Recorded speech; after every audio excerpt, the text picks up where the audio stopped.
जय जय श्री कृष्णा। दोस्तों, बच्चों, स्वागत है आप सबका आपके अपने चैनल मालती शर्मा पर।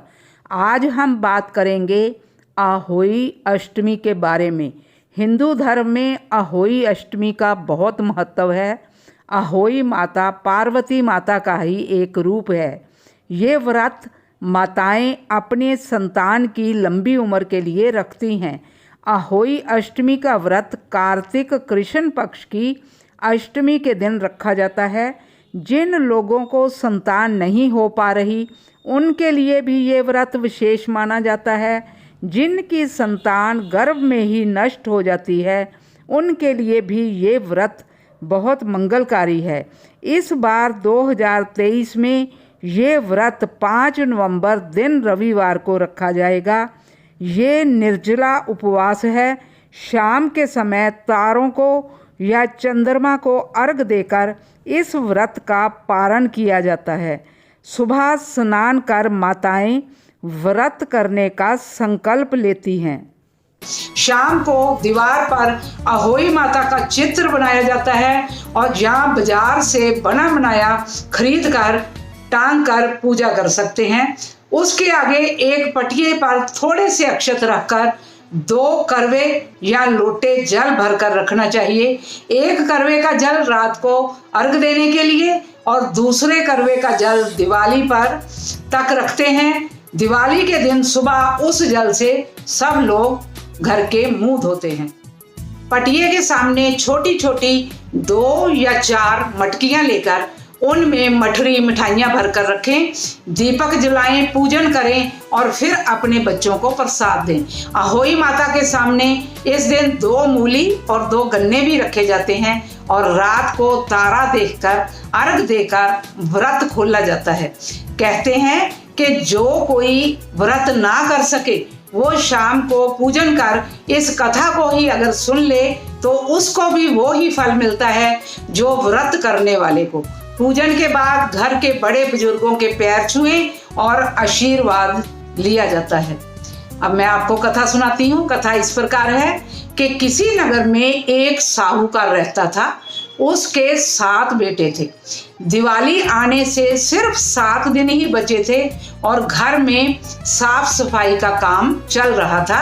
इसी कार्य को करने के लिए साहूकार की पत्नी मिट्टी लेने के लिए खदान पर गई। जिस जगह पर वो मिट्टी खोद रही थी वहीं पर एक सिंह का बच्चा उसकी कुदाल लगने से मर गया। साहूकार की पत्नी को इस बात से बहुत दुख हुआ और शोकाकुल हृदय से वह घर आ गई, क्योंकि ऐसा उसने जानबूझकर नहीं किया था। सिंह के श्राप के कारण कुछ दिनों के बाद उसके बड़े पुत्र की मृत्यु हो गई।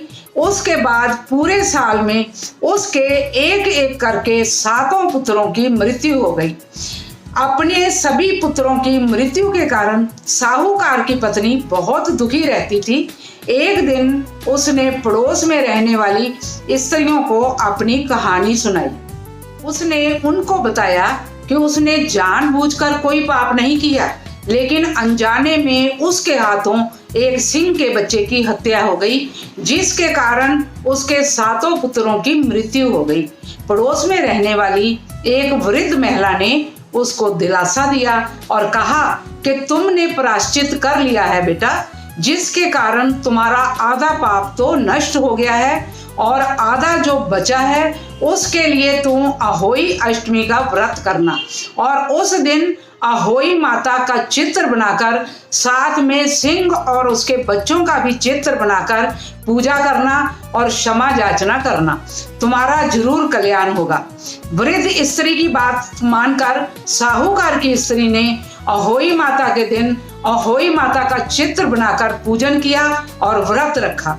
अहोई माता उस पर खुश हो गई और उसे फिर से 7 पुत्र दिए। जिस प्रकार अहोई माता साहूकार की पत्नी पर खुश हुई, उसी प्रकार माता रानी सभी के बच्चों को दीर्घायु दे और सुखमय जीवन दे और अपनी कृपा बनाए रखे। इस व्रत का उद्यापन भी करना होता है। अगर किसी के बेटा हुआ हो या बेटे की शादी हो तो उद्यापन जरूर करना चाहिए। उद्यापन ऐसे करते हैं कि एक थाली में 7 जगह चार चार पूड़ी लेकर उसके ऊपर थोड़ा थोड़ा हलवा रखकर ऊपर थोड़े पैसे और एक साड़ी ब्लाउज लेकर बया मनस कर, यानी के ऊपर से जल घुमाकर अपनी सासू माँ के पैर छूकर उनको दे दें। पैसे और साड़ी सासू माँ रख ले और पूड़ी हलवा प्रसाद के तौर पर बांट दे। बोलो होई माता की जय, पार्वती माता की जय।